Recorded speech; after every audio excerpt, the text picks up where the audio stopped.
Hello மக்கள்ஸ், வணக்கம் and welcome to Cinema 2.0. எக்கச்சக்கமான interesting film news எல்லாம் உங்களுக்காக நாங்க இன்னைக்கு கொண்டு வந்திருக்கோம். சோ அதெல்லாம் என்னன்னு தெரிஞ்சுக்க வாங்க நம்ம ஷோ உள்ள போலாம். தாமிரபரணி பூஜைக்கு அப்புறமா விஷால் அண்ட் ஹரி கூட்டணியில் உருவாகி இருக்கிற படம் தான் ரத்னம். ஸோ April 26 படம் ரிலீஸ்க்கு ரெடியாக இருக்க நிலையில் ஆல்ரெடி படத்துலேருந்து ஃபர்ஸ்ட் லுக் ஃபர்ஸ்ட் சிங்கிள்னு நிறைய லான்ச் பண்ணியிருந்தாங்க. மக்கள் மத்தியில் நல்ல வரவேற்பு பெற்றிருந்துச்சு. இப்போ படத்தோட ட்ரெய்லர் நேற்றே லான்ச் பண்ணியிருந்தாங்க. படத்தோட ட்ரெய்லர் பார்க்கும்போதே ஆந்திராக்கும் தமிழ்நாட்டுக்கும் இடையில இருக்கக்கூடிய ஒரு கதை. பிரியா பவானி சங்கருக்காக விஷால் எந்த எல்லைக்கு வேணா போவார், எக்ஸ்ட்ரீம் லெவல் கூட போவாரு. அவங்களுக்காகவே எத்தனையோ பேரை வெட்டி சாய்க்கிற மாதிரி எல்லாம் இந்த படத்துல நிறைய காட்சிகள் இடம்பெற்றிருக்கு அப்படின்றத நம்ம ட்ரெய்லர் பார்க்கும்போதே தெரிஞ்சுக்கலாம். அண்ட் முன்னாடியே நம்ம பார்த்த மாதிரி ஹரி அவங்களுடைய படம் அப்படின்னா அம்சங்களா என்னென்ன இருக்குமோ அந்த ஆக்ஷன் மொத்தத்தையும் தூக்கிட்டு வந்து வச்சிருக்காங்க. இதுலயும் பாத்துக்கோங்க, எப்பவுமே ஹரி அவர்கள் வந்து பேனா வச்சு எழுதுறதே கிடையாது, கத்தி வச்சுதான் கதை எழுதுவார் அப்படின்ற மாதிரி ஃபுல் அண்ட் ஃபுல் ஆக்ஷன் படமா தான் இந்த படம் அமைஞ்சிருக்கு. ஸோ இதே மாதிரி இன்னொரு சூப்பரான ட்ரெய்லர் ரீசெண்டாக லான்ச் ஆயிருக்கு. அதாவது வரலட்சுமி சரத்குமார் நடிப்பில் உருவாகி இருக்கிற படம் தான் சபரி. அனில் கட்ஸோட இயக்கத்தில் சபரி மூவி பேன் இண்டியன் படமாக பிளான் பண்ணியிருக்காங்க. இப்போ ரீசெண்டாகவே வரலட்சுமி பார்த்தீங்கன்னா நிறைய பேன் இண்டியன் படமாக மல்டி லாங்குவேஜஸ் படமாக நடிச்சிட்டு இருக்காங்க. ஸோ அந்த வகையில் இந்த சபரி படமும் ஒரு பேன் இண்டியன் படமாக சூப்பராக உருவாகி இருக்குன்னு சொல்லலாம். அனில் கட்ஸோட இயக்கத்தில் வரலட்சுமி சரத்குமாரோடைய நடிப்பில் சபரி அப்படின்ற படம் உருவாகி இருக்குல்ல. இந்த படத்துடைய கதைக்களம்னு சொல்லணும்னா தாய்க்கும் மகளுக்கும் இடையே இருக்கக்கூடிய அந்த பாண்டிங்கை எடுத்து சொல்லும் கதையாக தான் இந்த கதைத்தளம் அமைஞ்சிருக்கு. அது மட்டும் இல்லாமல் தொலைஞ்சு போன தன்னுடைய மகளை தேடி கண்டுபிடிக்கிறாங்க.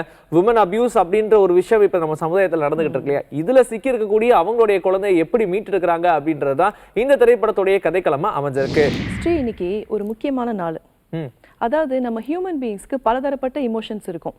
கோபம் வரும், நமக்கு பலதரப்பட்ட இமோஷன்ஸ் இருக்கும். பட் எல்லா இமோஷன்ஸ்லயும் முக்கியமான இமோஷன் என்னன்னு பார்த்தோம்னா அது சிரிப்பு. ஸோ அப்படின் போது உலகத்தையே சிரிக்க வச்ச அந்த சிரிப்புக்கு சொந்தக்காரரான சார்லி சாப்ளின் அப்படின்ற லெஜெண்டுக்கு இன்னைக்கு பர்த்டே. ஆமா, 1889ல லண்டன்ல பிறந்த சார்லி சாப்ளின் உலகத்தையே சிரிக்க வச்சிருந்தாலும் அவருடைய வாழ்க்கை சோகத்துல தான் மூழ்கி இருந்துச்சு. உதாரணத்துக்கு சொல்லணும்னா சோகம், வேதனை, துக்கம் இதெல்லாம் தான் அவங்களுடைய நெருங்கிய நண்பர்கள் அப்படின்னு கூட சொல்லலாம். சார்லி சாப்ளின் பிறந்த கொஞ்ச நாளே அவங்களுடைய அம்மா அப்பாவும் டிவோர்ஸ் ஆகி பிரிஞ்சிடறாங்க. அதுக்கப்புறமா அவருடைய வாழ்க்கை மொத்தமும் சோகத்துல முழுக ஆரம்பிக்குது. இந்த சோகத்திலிருந்து நம்ம எப்படியாவது மீண்டு வரணும்னு நினைக்கிற சார்லி சாப்ளினுக்கு ஒரு விடியல் கிடைச்சது அப்படின்னா அது அவருடைய தோற்றத்தை மாற்றணும் அப்படின்ற எண்ணம் தான். உலகத்தையே சிரிக்க வைக்கக்கூடிய சார்லி சாப்ளின் அவர்களை பொறுத்த வரைக்கும் அவர் மேடை நாடகமா இருக்கட்டும், திரைப்படங்களா இருக்கட்டும், இதன் வாயிலா மக்கள் எப்படி மகிழ்விக்கலாம் அப்படின்னு தான் பார்த்தாரு. அதற்கேற்ற மாதிரி அவருக்கு பேரும் புகழும் வெற்றியும் கிடைச்சது. ஒரு தடவை அவர் ஏர்போர்ட்ல இருக்கும்போது பிரஸ் பீப்புள்லாம் அவர் சூழ்ந்திருந்தாங்க. அதுல ஒருத்தர் மட்டும் கேள்வி கேட்கிறாரு, உங்களுடைய வாழ்க்கையில நிறைய கஷ்டங்கள் சூழ்ந்திருந்து எப்படி நீங்க ஜெயிச்சீங்க அப்படின்னு சொல்லி. அதுக்கு அவர் சிரிச்சுக்கிட்டே பதில் சொல்றாரு, எல்லாமே மாறிடும் அப்படின்ற ஒரு எண்ணம் எனக்குள்ள இருந்துச்சு. அது துன்பமா இருக்கட்டும் இல்ல இன்பமா இருக்கட்டும், எதுவா இருந்தாலும் மாறிவிடும், இதுவும் கடந்து போகும் அப்படின்ற விஷயத்தை சார்லி சாப்ளின் அப்பவே சொல்லியிருக்காரு. நம்ம சூப்பர் ஸ்டாரோடைய வேட்டையன் படத்தோடைய அப்டேட் சுட சுட அப்பப்போ வந்துகிட்டே இருக்கு இல்லையா. டே அண்ட் நைட் ஷூட்டிங் வேற விறுவிறுப்பா நடந்துட்டு இருக்கு. எப்போ அக்டோபர் படம் ரிலீஸ்ன்னு சொன்னாங்களோ போச்சு, அதோட ஹைப் வேற லெவல்ல ஃபயரா கிரியேட் ஆயிடுச்சுன்னு சொல்லலாம். இன்னொரு விஷயம் என்னன்னா, நம்ம ஆல்ரெடி பார்த்த மாதிரி ஃபஹத் ஃபாசில் இதுல ஒரு டிஃப்ரெண்டான ஜர்னர்ல வரப்போறாருன்றது நம்ம கேள்விப்பட்டோம். டீம் இப்போ மறுபடியும் அதை கன்ஃபார்ம் பண்ணியிருக்காங்க. அதாவது super star and Fahadh Faasil காம்பினேஷன்ல வர சீன்ஸ் எல்லாம் தியேட்டரே ஒரே ரணகலமா இருக்க போகுது, ரகலையா இருக்க போகுதுன்னு சொல்லி கூடுதலா ஒரு ட்விஸ்ட் கொடுத்துருக்காங்க. ஏங்க அது கொஞ்சம் தெளிவா சொல்லுங்க, காமெடியா இருக்க போதுன்னு எல்லாரும் பயந்துருவாங்களா இல்லையா? ஆல்ரெடி அவங்க வில்லன் அடிக்க மாட்டாங்க அப்படின்ற அப்டேட் கிடைச்சது இல்ல, வித்தியாசமான ஒரு கேரக்டர் பண்ண போறாங்க அப்படின்றது நமக்கு தெரிஞ்சிருச்சு.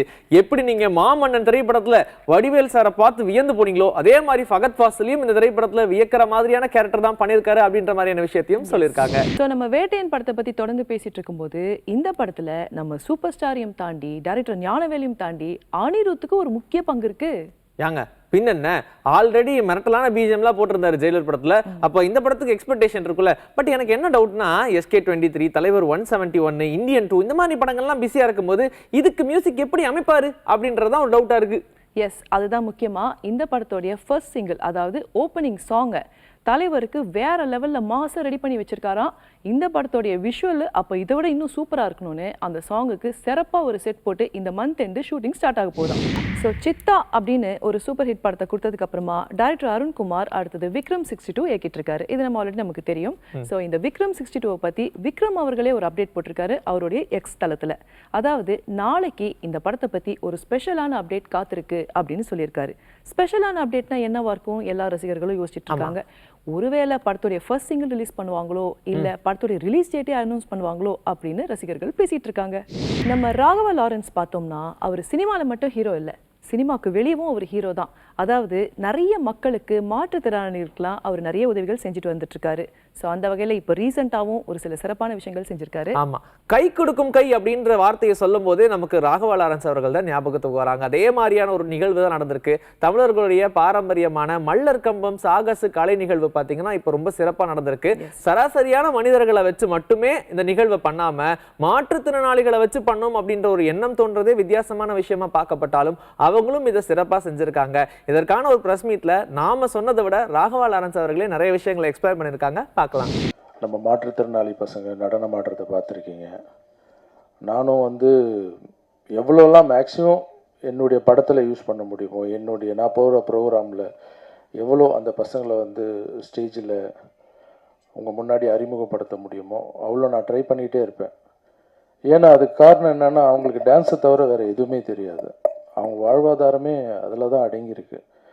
பட் 2 கை கால் இல்லைனா கூட எங்களால் சாதிக்க முடியுன்ற அந்த தன்னம்பிக்கை எனக்கு ரொம்ப பிடிக்கும் பசங்கிட்ட. எனக்கே ஒரு சில டைமில் வந்து நான் ரொம்ப டல்லானாலும் இல்லை ஏதாவது ஒரு விஷயத்தில் அப்செட் ஆனாலும் பசங்களை கூப்பிட்டு ஒரு 5 நிமிஷம் ஆட வச்சாலே இவங்களே இவ்வளோ சாதிக்கிறாங்க, நம்ம இதுக்கெல்லாம் அப்செட் ஆகிறோமோன்னு நம்மளுக்கு ஒரு ரீசார்ஜ் மாதிரி பண்ணிப்பேன் பசங்களை பார்க்கும்போது.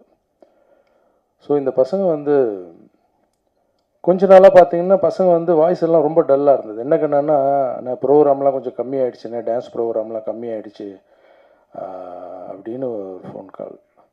அதுக்கு இல்லை கண்ணா, கொஞ்சம் எப்போ பார்த்தாலும் ஸ்டேஜில் வந்துக்கிட்டே இருக்கணும், சினிமாவில் ஆடிக்கிட்டே இருக்கணும். மேக்ஸிமம் நான் பண்ணுற படத்தில் எல்லாத்துலேயும் வந்து நான் என்ன சொல்லுவேன்னா, ப்ரொடியூசர்ஸ்கிட்டே டைரக்டர்கிட்ட அந்த மாற்றுத்திறனாளி பசங்களை யூஸ் பண்ணலாமே அப்படின்னு.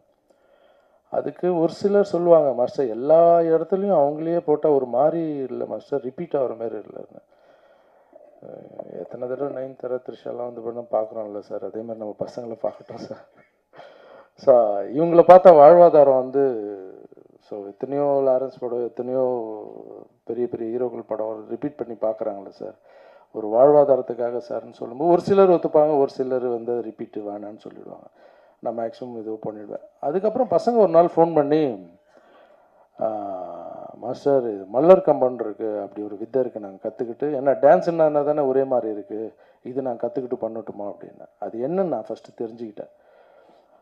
டான்ஸுன்னு எடுத்து கீழே ஆடுறது, அது வந்து கொஞ்சம் பேலன்சிங் மிஸ் ஆனாலும் நம்ம பரவாயில்ல அட்ஜஸ்ட் பண்ணிக்கலாம். ஆனால் இந்த மல்லர் கம்பன்றது ஒரு கம்பில் 2 கை 2 கால் இருக்கிறவங்களே மேலே ஏறி ஆடுறதுன்றது, பேலன்சிங் பண்ணுறதுன்றது அவ்வளோ கஷ்டம். நீங்கள் எப்படிப்பா அதை பண்ண முடியுங்க அப்படின்னு கேட்டேன். இல்லை மாஸ்டர், இதை நாங்கள் சாதிச்சு காமிக்கிறோம் அப்படின்னு சொன்னாங்க பசங்க. சரி கண்ணா, நீங்கள் போங்க, நீங்கள் போய் அதை கற்றுங்க, ஜாக்கிரதையாக கற்றுங்க அப்படின்னு நான் ஒரு முறை அவங்க ப்ராக்டிஸ் பண்ணதை கூப்பிட்டு பார்த்தேன், செக் பண்ணேன்.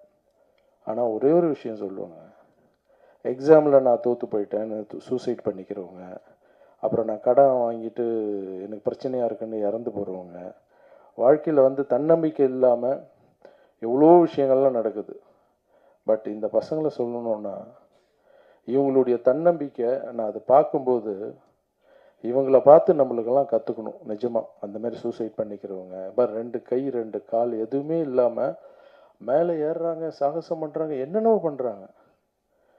இந்த உலகத்தில் வந்து கடவுள் வந்து 2 கை 2 கால், கம்ப்யூட்டர் மாதிரி ஒரு பிரெயின் எல்லாம் கொடுத்து கூட கடவுளை திட்டிகிட்டு இருக்கோம் நம்ம, இன்னும் எதுவும் கொடுக்கலன்னு. 2 கை 2 கால் இல்லைன்னா கூட இவ்வளோ சாதிச்சு காமிச்சிருக்கானுங்க பசங்க. அவங்க வந்து ஆடி காமிக்கும் போது எனக்கு தோணுச்சு, இவங்க என்ன வேணால் சாதிப்பாங்க, இது கின்னஸ் புக் ரெக்கார்டு கூட போகிறதுக்கு வாய்ப்பு இருக்குடா அப்படின்னு எல்லாரையும் கட்டி பிடிச்சி நான் ரொம்ப ஹாப்பியாக ஃபீல் ஆனேன். பட் அது வந்து நான் மட்டும் அந்த அந்த சந்தோஷத்தை இல்லாமல், அது உங்கள் கண் பார்வைக்கு மீடியாவுக்கு முன்னாடி எடுத்துகிட்டு வந்தேன்.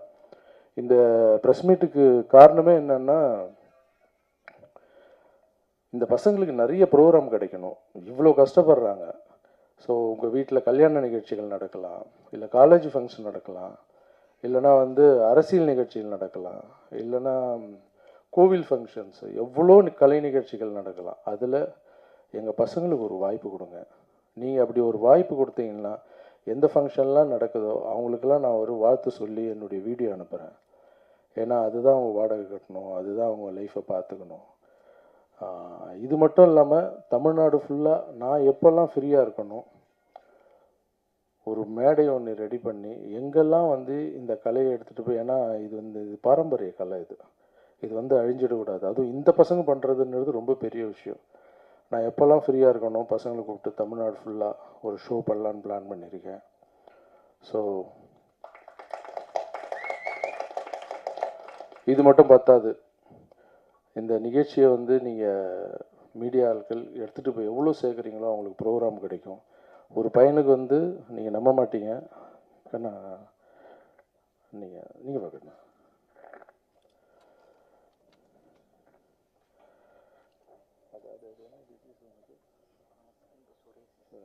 இப்போது இவர் வெறும் வாடகை கட்டுறது இது மட்டும் இல்லை பிரச்சனை.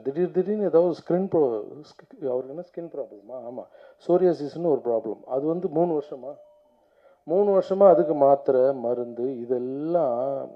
ஏன் சொல்கிறேன்னா, இது அவங்களுக்கு வாழ்வாதாரமே ரொம்ப கஷ்டம். அதில் இந்த மாதிரி பிரச்சனைலாம் வந்து எவ்வளோ கஷ்டப்படுவாங்கன்னு இப்போ பாருங்கள். பசங்க அழமாட்டுறாங்க ஒரு சில டைம்லாம். பிரபு இங்கே வா, அந்த பையன்லாம் அழுதுருக்கான். மாஸ்டர் என்னால் வந்து வாடகை கட்ட முடியல மாஸ்டர், ஏதாவது ஒரு மாதிரி இருக்குது மாஸ்டர், எங்களுக்கு பணம் இல்லை மாஸ்டர், ஏதாவது பண்ணுங்க மாஸ்டர் அப்படின்னு. ஸோ நம்ம பணம் கொடுக்குறோம், எல்லாம் செய்கிறோம், பட் வாழ்வாதாரத்துக்கு அவங்களுக்கு ஏதாவது பண்ணி கொடுக்கணும் அப்படின்னு சொல்லி தான். ஸோ இந்த நிகழ்ச்சியை எல்லாரும் ப்ளீஸ் தயவு செஞ்சு கவனிக்கிறேன், நீங்கள் போயிட்டு பப்ளிக்கிட்ட இந்த விஷயத்தை நல்லா ரீச் பண்ணுங்கள். அவங்களுக்கு நிறைய ஷோ கிடைக்கட்டும். நீங்கள் எழுதுகிற எழுத்து, நீங்கள் பேசி, ஏன்னா நீங்கள் நிறைய வீடியோஸ் நான் பார்க்குறேன். நான் வீடியோஸ் பேசினாலே அது வந்து நிறைய பேர் வந்து என்ன பண்ணுறீங்கன்னா அதை வந்து நல்ல முறையில் எடுத்துகிட்டு போய் சேர்க்குறீங்க. அதுக்கு ரொம்ப நன்றி. ஆல்ரெடியே என்னுடைய ட்ரஸ்ட்டில் நடக்கிற எல்லா நல்ல விஷயங்களும் நல்லபடியாக எடுத்துகிட்டு போய் சேர்க்குறீங்க. அதுக்கு ரொம்ப நன்றி. இதையும் நல்லபடியாக எடுத்துகிட்டு போய் சேருங்க. அவங்களுக்கு 4 ஷோ கிடைக்கட்டும். அப்புறம் இந்த பசங்க வந்து இவ்வளோ சூப்பராக பண்ணதுக்கு இவங்களுக்கு வந்து என்னுடைய கிஃப்ட் நாளைக்கு என்னுடைய வீட்டில் வச்சு, அவங்க வண்டியில் போயிட்டு வர்றதுக்கு ரொம்ப கஷ்டப்படுறாங்க. ஏன்னா பஸ்ஸில் தான் போகணும், பஸ்ஸில் தான் வரணும். ஸோ எல்லாருக்கும் ஒரு ஸ்கூட்டி நீங்கள் இதை கற்றுக்கினதுக்காக. ஓகே மக்கள்ஸ், நாங்கள் டாடா பாய் சொல்ல வேண்டிய நேரம் வந்தாச்சு. இதே மாதிரி நிறைய கண்டென்ட் உங்களை நாங்கள் நாளைக்கு வந்து சந்திக்கிறோம். And this is bye from Vijayasri and Bye from Jenny. Take care.